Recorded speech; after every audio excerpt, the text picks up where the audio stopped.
Om Swastiastu. Assalamualaikum warahmatullahi wabarakatuh. Salam sejahtera untuk kita semua. Namo Buddhaya. Salam kebajikan. Perkenalkan kami dari kelompok 5 dari kelas 3C dari mata kuliah pengantar bisnis. Jadi pada kesempatan kali ini kami akan memaparkan materi terkait dengan manajemen pemasaran. Next.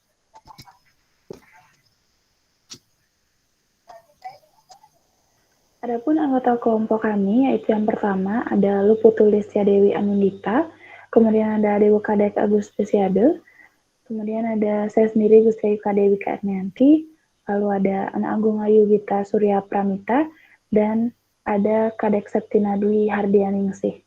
Next.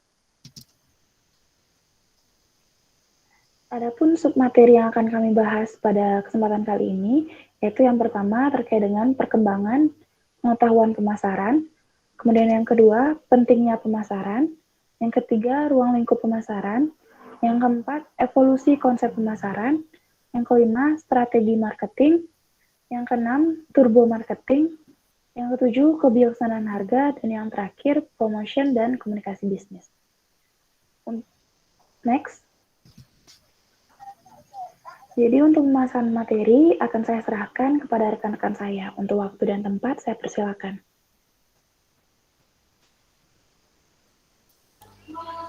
Baik, terima kasih atas waktu yang telah diberikan kepada saya. Di sini saya akan memaparkan mengenai perkembangan pengetahuan pemasaran. Next.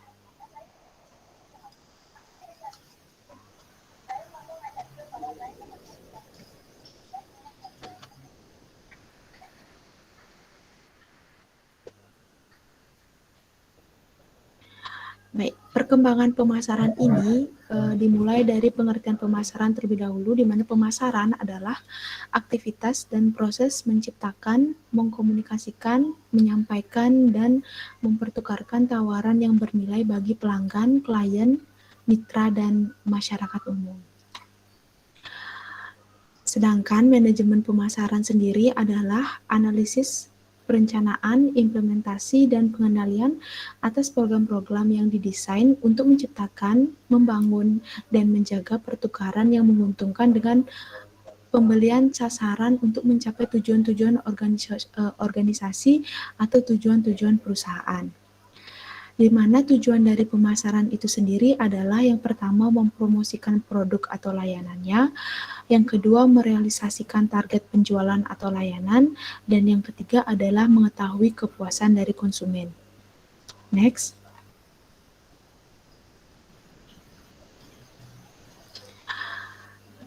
Perkembangan pengetahuan pemasaran pada zaman dulu dimulai dari keadaan ekonomi yang masih langka, di mana ilmu pengetahuan mengenai marketing atau pemasaran belum dibutuhkan.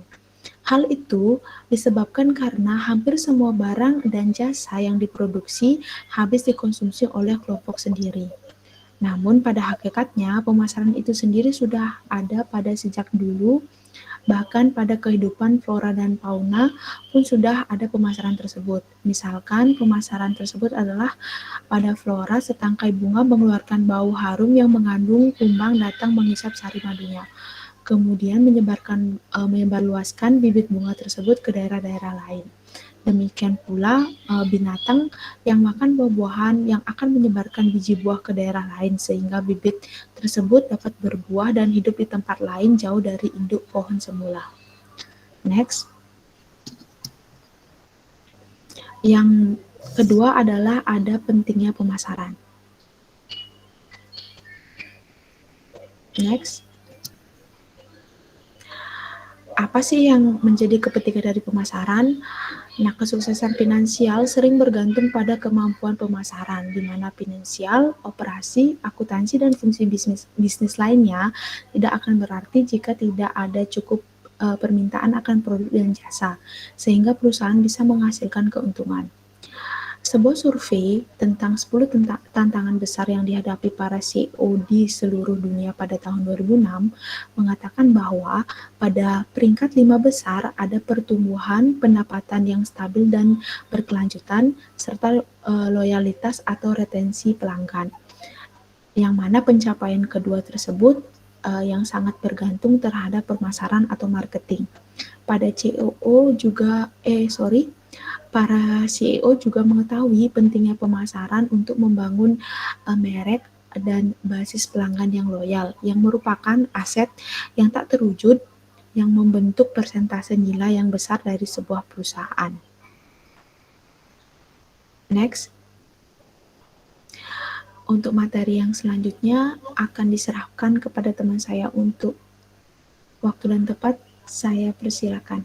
Terima kasih.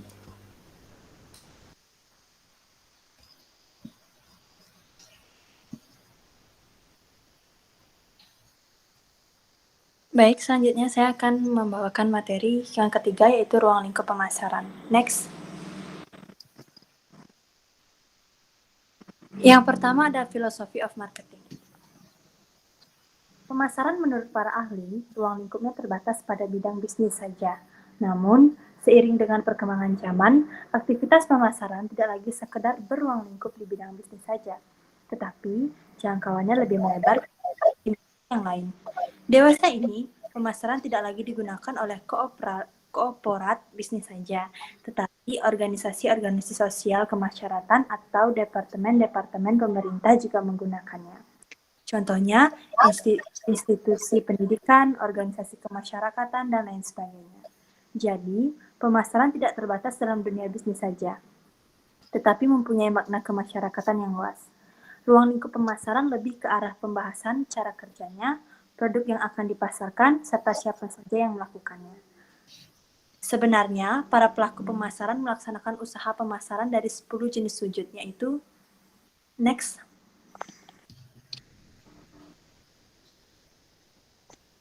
Yang pertama ada organisasi. Pemasaran organisasi ditunjukkan untuk menaikkan nama dan citra organisasinya di mata masyarakat umum. Dan tugas suatu organisasi adalah untuk mengatur kegiatan-kegiatan dengan baik. Manajer juga harus menentukan komposisi struktur organisasinya. Di sini, organisasi juga bertanggung jawab pada perencanaan dan perdagangan barang, periklanan, riset pemasaran, analisis dan pengawasan penjualan, perencanaan saluran, teritorial dan kuota, pengawasan persediaan, penjadwalan produksi, serta distribusi. Yang kedua ada pasar. Pasar bisa diartikan sebagai target utama pemasaran produk atau tempat penjualan dilakukan. Misalnya, pasar produk makanan Korea lebih ditunjukkan ke penyuka Korea. Contoh lain yaitu mall, jadikan tempat untuk memasarkan dan jual beli produk perusahaan. Yang ketiga ada produk. Artinya, produk yang akan dipasarkan dan dijual ke publik. Sebelumnya, produk harus melalui serangkaian tahap, seperti tahap perencanaan, penentuan target pasar, produksi, dan distribusi. Next.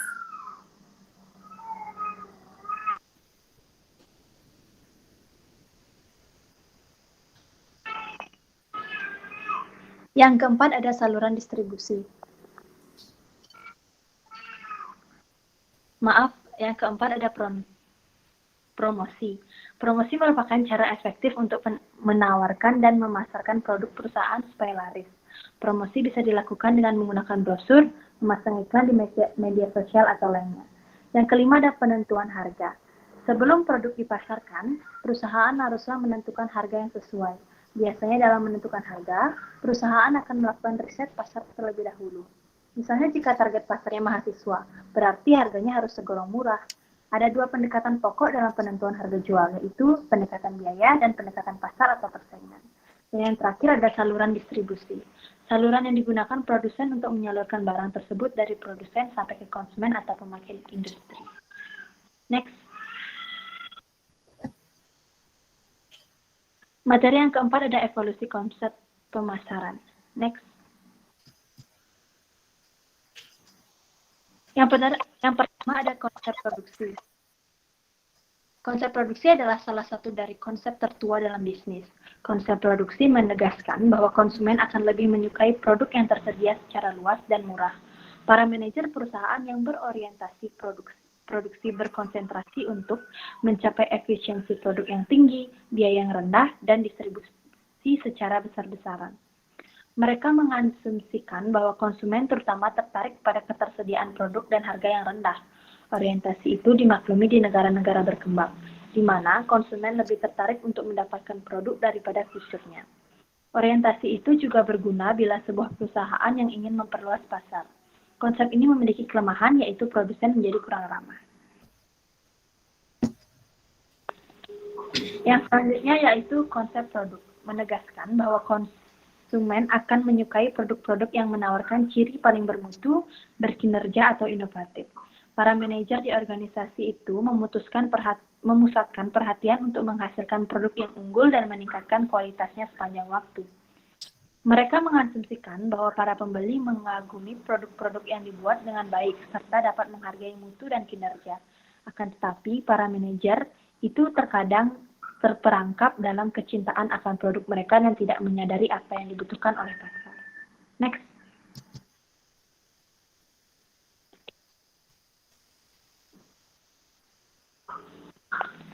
Yang ketiga ada konsep penjualan. Konsep penjualan berkeyakinan bahwa para konsumen dan perusahaan bisnis, jika dibiarkan, tidak akan secara teratur membeli cukup banyak produksi-produksi yang ditawarkan oleh organisasi tertentu. Oleh karena itu, organisasi tersebut harus melakukan usaha penjualan dan promosi yang agresif.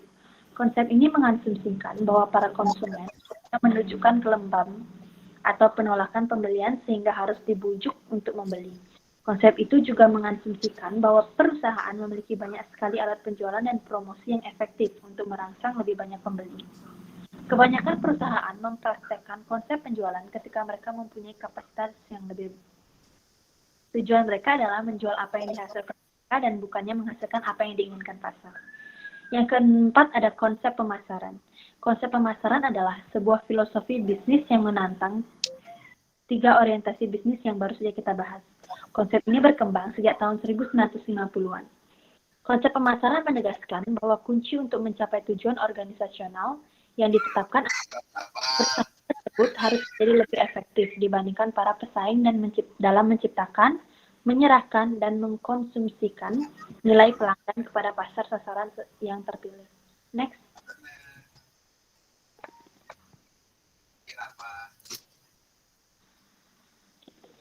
Yang terakhir ada konsep pemasaran masyarakat. Konsep ini menegaskan bahwa tugas organisasi adalah menentukan kebutuhan, keinginan, dan minat dari pasar sasaran yang memberikan kepuasan yang diinginkan secara lebih efektif dan efisien dibandingkan pesaing dengan tetap memelihara atau meningkatkan kesejahteraan masyarakat dan konsumen. Konsep ini menegaskan pentingnya menghindari konflik yang destruktif di dalam masyarakat. Sekian pemaparan materi dari saya. Selanjutnya saya berikan kepada teman saya untuk melanjutkan materinya. Terima kasih. Baik, terima kasih atas waktu dan kesempatan yang diberikan kepada saya. Di sini saya akan menjelaskan mengenai strategi marketing. Strategi marketing adalah upaya untuk memasarkan serta mengenalkan suatu produk maupun jasa kepada masyarakat. Tujuan dari kegiatan strategi marketing ini yaitu yang pertama, menjadi kegiatan dalam pengembangan kemampuan bisnis agar bisa melakukan adaptasi. Yang kedua, untuk dasar pemikiran dalam pengambilan keputusan pemasaran. Yang ketiga, dipakai untuk media ukur dari hasil pemasaran berdasarkan pada standar prestasi yang telah ditentukan. Yang keempat, supaya tim pemasaran bisa meningkatkan kualitas koordinasi di antara individu-individu di dalamnya. Adapun konsep dalam strategi marketing ada 5 hal, yaitu yang pertama ada segmentasi pasar, di mana setiap konsumen pasti memiliki kebutuhan yang tersendiri. Dalam strategi marketing, perusahaan harus memiliki klasifikasi pada pasar yang heterogen menjadi pasar yang homogen. Yang kedua ada market positioning, yaitu di mana suatu perusahaan harus memiliki pola yang spesifik untuk memperoleh posisi yang kuat, yaitu dengan memilih mana segmen yang paling menguntungkan. Yang ketiga ada market entry strategi. Konsep ini bisa dilakukan dengan cara membeli perusahaan lain, melakukan internal development, dan bekerja sama dengan perusahaan lainnya. Yang keempat ada marketing mix strategi, di mana sekumpulan variabel yang digunakan perusahaan agar bisa mempengaruhi tanggapan konsumen pada produk. Yang terakhir ada timing produksi. yaitu pemilihan waktu yang akurat dan tepat untuk mendistribusikan produk ke dalam pasar. Selanjutnya ada turbo marketing. Turbo marketing merupakan konsep baru dalam dunia marketing, yaitu pemasaran yang menghendaki layanan tercepat bagi konsumen. Konsep dari strategi turbo marketing adalah time compression, yaitu dengan cara memepetkan waktu atau mempersingkat waktu untuk memberikan layanan kepada konsumen secara cepat.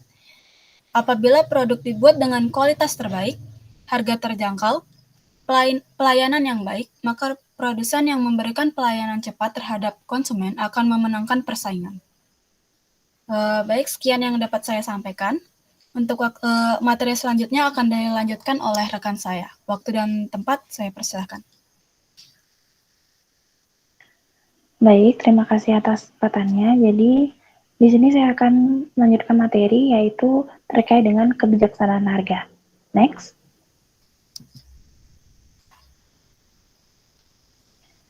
Kebijaksanaan harga adalah keputusan mengenai harga-harga yang akan diikuti untuk jangka waktu tertentu, di mana kebijaksanaan harga dapat ditentukan oleh beberapa lembaga, seperti produsen.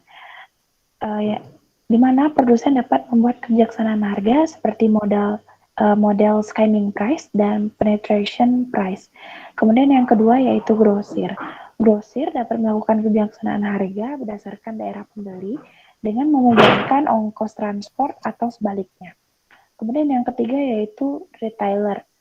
Kebijaksanaan harga oleh retailer lebih banyak variasinya, yang tujuannya adalah untuk menarik konsumen. Dan yang terakhir yaitu pemerintah, di mana kebijaksanaan harga pemerintah sebagai pengawas ekonomi di masyarakat dapat menetapkan harga berdasarkan ceiling price dan floor price. Kemudian ada beberapa jenis kebijaksanaan harga, seperti yang pertama itu price discount. Jadi kadang-kadang toko eceran menjual barang lebih murah, ini dimungkinkan karena adanya diskon. Diskon ini dapat diberikan berdasarkan jumlah pembeli, karena musim, dan ada tujuan tertentu perusahaan dan karena sistem pembayaran.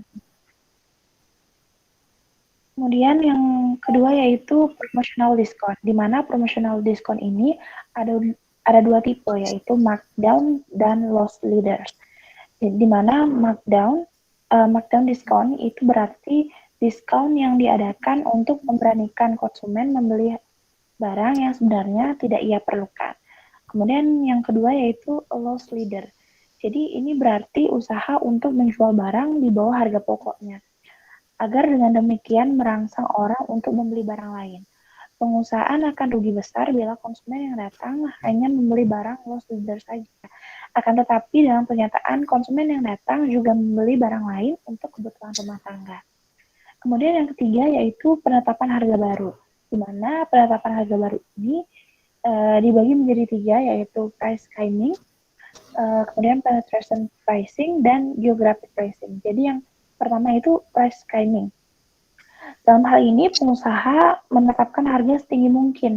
Hal ini dimungkinkan karena belum ada barang saingan dan barang ditujukan untuk golongan kaya. Barang ini harus mempunyai keistimewaan dan menimbulkan prestige bagi para konsumennya. Setelah barang laku, kemudian harganya berangsur diturunkan dan keuntungan pengusaha makin berlipat ganda. Lalu yang kedua yaitu penetration pricing. Jadi kebijakan harga ini berlawanan dengan skimming price. Barang ini sudah banyak saingan di pasar. Jadi oleh sebab itu untuk memasuki pasar harganya harus dibanting serendah mungkin.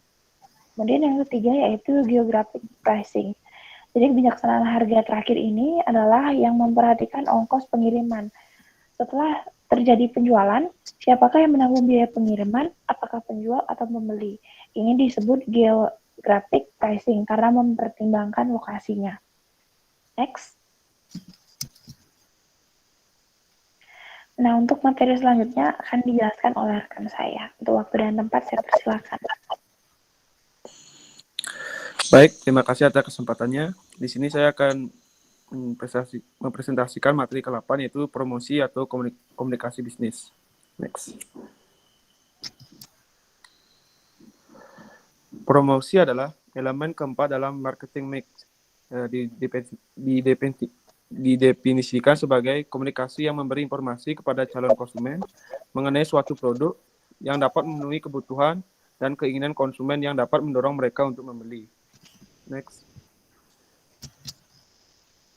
Adapun beberapa elemen promosi yang dikenal sebagai promotional mix, yaitu yang pertama adalah advertising, merupakan alat komunikasi yang sangat ampuh, dapat mencapai daerah yang sangat jauh dan sulit dimasuki. Advertising dapat masuk ke rumah-rumah penduduk, tidak mengenal waktu siang ataupun malam. Advertising dapat dijumpai melalui media televisi, surat kabar, media online, blog, YouTube, billboard jalan raya, dan lain-lain. Yang kedua adalah personal selling. Adalah promosi yang dilakukan oleh orang, misalnya para penjual di toko atau penjual dari rumah ke rumah. Jangkauan operasionalnya sangat terbatas dan biayanya cukup mahal. Akan tetapi, personal selling memiliki keunggulan, yaitu dapat mengetahui keberatan-keberatan yang diajukan oleh konsumen, karena mereka dapat berdialog dengan konsumen. Yang ketiga adalah public relation, merupakan bagian dari perusahaan yang memberi informasi pada publik tentang perusahaan dan produk yang dihasilkan. Dan yang terakhir adalah sales promotion, adalah kegiatan memberi insentif atau hadiah kepada konsumen, agar mereka tertarik untuk membeli. Sales promotion mengajak konsumen agar mau membeli produk pada saat itu juga. Contoh dari sales promotion yaitu adalah memberi voucher dan kupon, giveaway, buy one get one free, sampel gratis, hadiah gratis, dan diskon. Next.